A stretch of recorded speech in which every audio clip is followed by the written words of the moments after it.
नमस्कार, बहुत स्वागत है आप सभी का। न्यूज नेशन देख रहे हैं आप। आपके साथ मैं हूं अमृता गर्ग और बारी है किसी भी खबर का संपूर्ण विश्लेषण करने वाले शो लाई डिटेक्टर टेस्ट की, जिसमें आज बात करेंगे रूस के राष्ट्रपति पुतिन पर मंडराते हुए खतरे की। रूस की राजधानी मॉस्को में उस वक्त हड़कंप मच गया जब पुतिन की कार में धमाका हुआ। पुतिन जिस कार से चलते हैं वो अचानक धू धू कर जलने लगी और देखते ही देखते मॉस्को में हड़कंप मच गया। पूरी दुनिया में चर्चा शुरू हो गई कि आखिर पुतिन की कार में धमाका कैसे हुआ। क्या पुतिन को मारने की ये कोई साजिश थी? पुतिन का दुश्मन कौन है जो पुतिन को मारना चाहता है? देखिए। पुतिन की कार में धमाका, कौन है आका? एक तरफ रूस और यूक्रेन में जंग चल रही है, दोनों तरफ से आसमानी प्रहार हो रहा है, मिसाइलों की बारिश हो रही है, ड्रोन से हमला हो रहा है। लेकिन इस बीच मॉस्को से जो तस्वीरें आई उसने दुनिया को हिला दिया।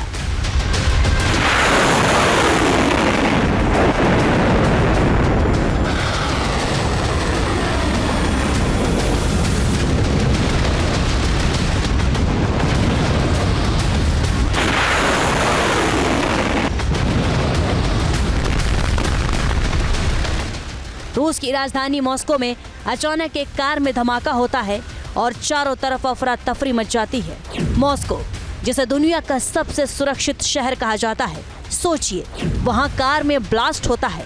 ब्लास्ट किसी आम कार में नहीं हुआ, बल्कि पुतिन की कार में धमाका हुआ। तस्वीरों को गौर से देखिए, कैसे कार में भयानक विस्फोट होता है। कार आग के गोले में बदल जाती है, पूरा इलाका धुआं धुआं हो जाता है।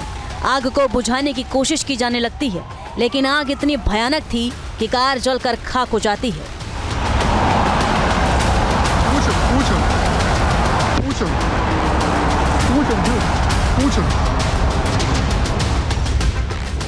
जिस कार में धमाका हुआ, ये कार पुतिन के काफिले में चलती है।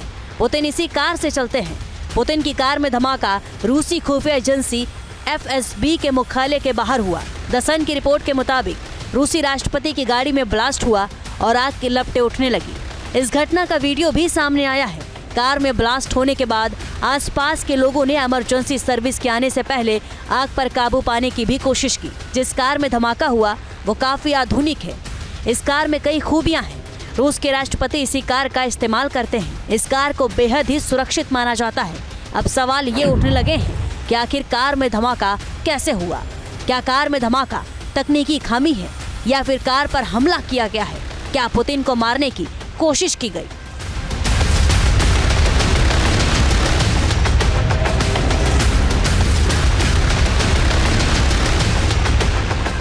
पुतिन जिस कार से चलते हैं उस कार में विस्फोट होना कोई आम बात नहीं है। हालांकि जब कार में धमाका हुआ तो पुतिन उस कार में नहीं बैठे थे, लेकिन धमाके के बाद पुतिन की सुरक्षा को लेकर कई तरह के सवाल उठने लगे हैं। कार में हुए धमाके की जांच की जा रही है, लेकिन सवाल यही है कि कार में धमाका किसी की सोची समझी साजिश है। पुतिन एक बहुत हाई वैल्यू असैसिनेशन टारगेट है। हमने देखा कि ईरान के प्रेसिडेंट रियासी का भी एक हादसे में मौत हुई थी और जनरल सुलेमानी का भी हमने देखा, जिसको अमेरिका ने क्लेम किया था बाद में। तो पुतिन के पीछे कई फोर्सेस हो सकती है। ज़ेलेंस्की, यूक्रेन की सीक्रेट सर्विस, वो भी चाहेंगे कि पुतिन को ख़त्म करना। Big shot. Cortez. पुतिन की कार में धमाके के बाद एक बात पर चर्चा आम हो गई है। हर जगह बात होने लगी है कि क्या ज़ेलेंस्की ने पुतिन की मौत को लेकर जो बात कही थी, क्या उसी वजह से ही मॉस्को में इतना बड़ा धमाका हुआ? यूक्रेन के राष्ट्रपति ज़ेलेंस्की ने रूस के राष्ट्रपति व्लादिमीर पुतिन को लेकर कहा था कि उनकी मौत के बाद ही यूक्रेन की जंग रुकेगी। ज़ेलेंस्की ने कहा था कि पुतिन की जल्द ही मौत होने वाली है और इसके साथ इस लड़ाई का भी अंत हो जाएगा। पहले ज़ेलेंस्की का ये बयान सुनिए, फिर पूरी कहानी समझाते हैं। ज़ेलेंस्की ने 4 दिन पहले बयान दिया और फिर मॉस्को में पुतिन की कार में धमाका हो गया। लिहाजा अब हर तरफ चर्चा हो रही है कि क्या यूक्रेन ने पुतिन की कार में धमाका करवाया है, क्योंकि पुतिन की कार को टारगेट करना इतना आसान नहीं है और पुतिन जिस कार से चलते हैं उस पर हमला करना आसान नहीं है। पुतिन की कार और सीनेट लिमोसिन।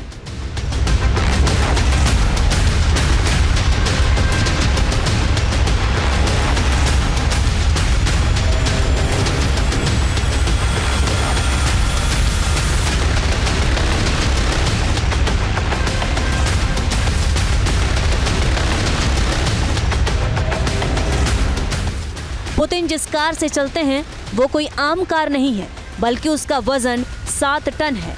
पुतिन की कार बम, गोली और रासायनिक हमलों को आसानी से झेल सकती है।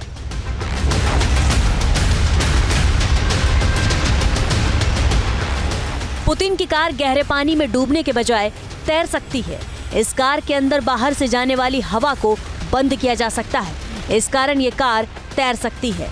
रासायनिक हमला होने या फिर पानी में तैरने के दौरान कार को पूरी तरह से सील किया जा सकता है। ऐसे में अंदर बैठे लोगों के लिए ऑक्सीजन जनरेटर लगा हुआ है।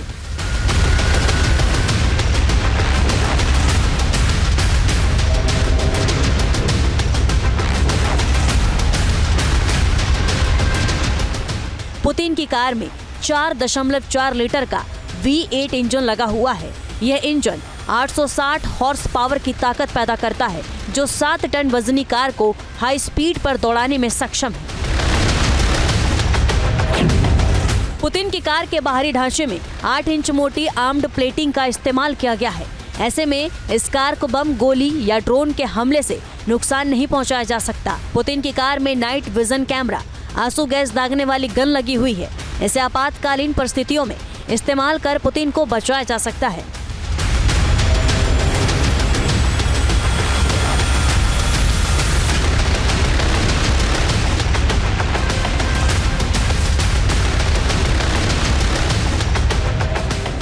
पुतिन जिस कार से चलते हैं उसे रूसी कंपनी ऑरस सीनेट बनाती है। पुतिन की कार का मॉडल नंबर ऑरस 41231 SB है। इस कार को Russia scientific research automobile and automotive engine institute की सहायता से बनाया गया है। सोचिए, कार से लेकर सुरक्षा कर्मी सब कुछ बहुत ही खास है। पुतिन की सुरक्षा जो फेडरल प्रोटेक्टिव सर्विस करती है, उसमें 50,000 कर्मचारी हैं जो पुतिन और अन्य वरिष्ठ अधिकारियों की सुरक्षा करते हैं। इनके पास बिना किसी वारंट के तलाशी लेने का अधिकार है। माना जाता है कि पुतिन को दुनिया में सबसे अधिक जान का खतरा है, इसलिए उनकी सुरक्षा में सबसे अधिक बॉडीगार्ड की तैनाती रहती है, जो उनके हर कदम की सुरक्षा करते हैं। ये पुतिन के साथ हमेशा रहते हैं। पुतिन कभी विदेश यात्रा पर होते हैं तो एजेंट्स उनके वहां पहुंचने से पहले उस देश में जाकर सुरक्षा की पूरी जांच पड़ताल करते हैं। आपको जानकर हैरानी होगी कि पुतिन के खाने को गोपनीय तरीके से तैयार किया जाता है। पुतिन को जो खाना दिया जाता है उसकी पहले जांच पड़ताल होती है, कहीं उसमें कोई जहर तो नहीं है। फिर उसके बाद पुतिन उस खाने को खाते हैं। पुतिन और उनके परिवार की रक्षा रूसी राष्ट्रपति सुरक्षा सेवा करती है।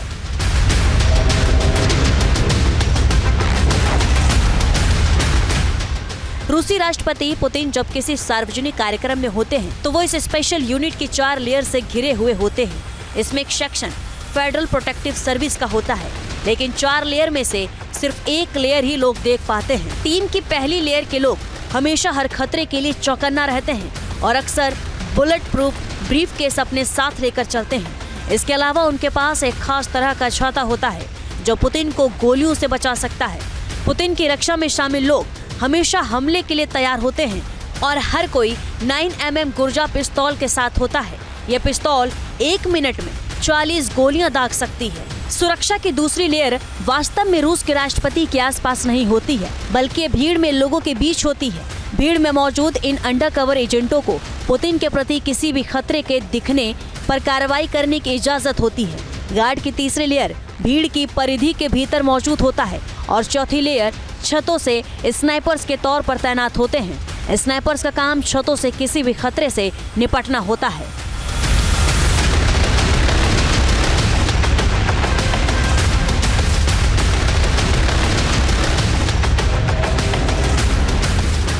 पुतिन की हत्या को लेकर कार्लसन का बयान कितना सही है, इसके बारे में तो कुछ नहीं कहा जा सकता, लेकिन बयान के बाद रूसी एजेंसियां सतर्क हो गई हैं, क्योंकि पुतिन की हत्या की साजिश की बात पहली बार नहीं कही गई है, बल्कि कहा जाता है कि 7 बार रूस के राष्ट्रपति पुतिन ने मौत को मात दी है।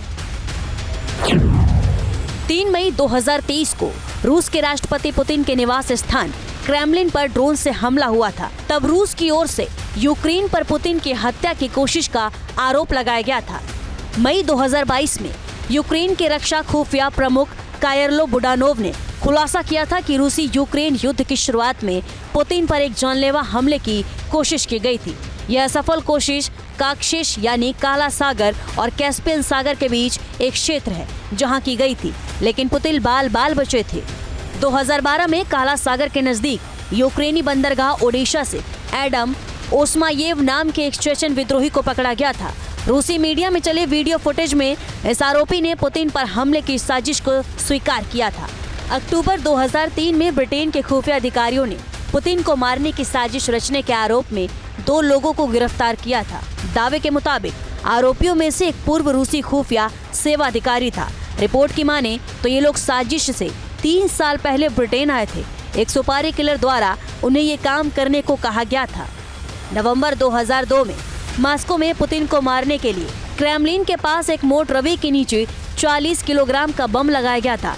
हालांकि रूसी खुफिया एजेंसी को बम का पता चल गया और पुतिन के काफिले को आखिरी वक्त में दूसरे रास्ते से भेज दिया गया। 2002 में अजरबैजान की राजकीय यात्रा के दौरान पुतिन पर एक इराकी व्यक्ति ने हमले की साजिश रची थी। इस इराकी का अफगान और चेचन्या आतंकवादियों के साथ संबंध था। हालांकि इस साजिश का पहले ही पर्दाफाश हो गया और उस व्यक्ति को 10 साल की सजा सुनाई गई। Кортеж.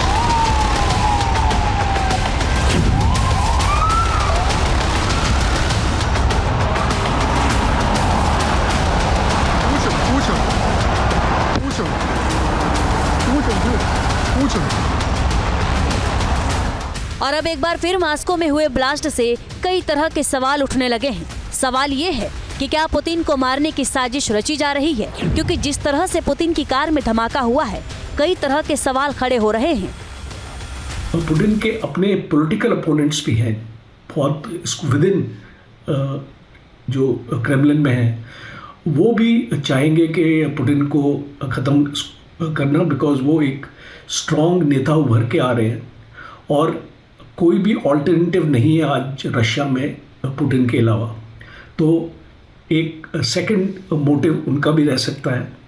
और तीसरा, जो अमेरिकन फोर्सेस या कुछ हिस्से हैं अमेरिकन ग्रे स्टेट के या डीप स्टेट के, वो भी चाहेंगे पुतिन को ख़त्म करना।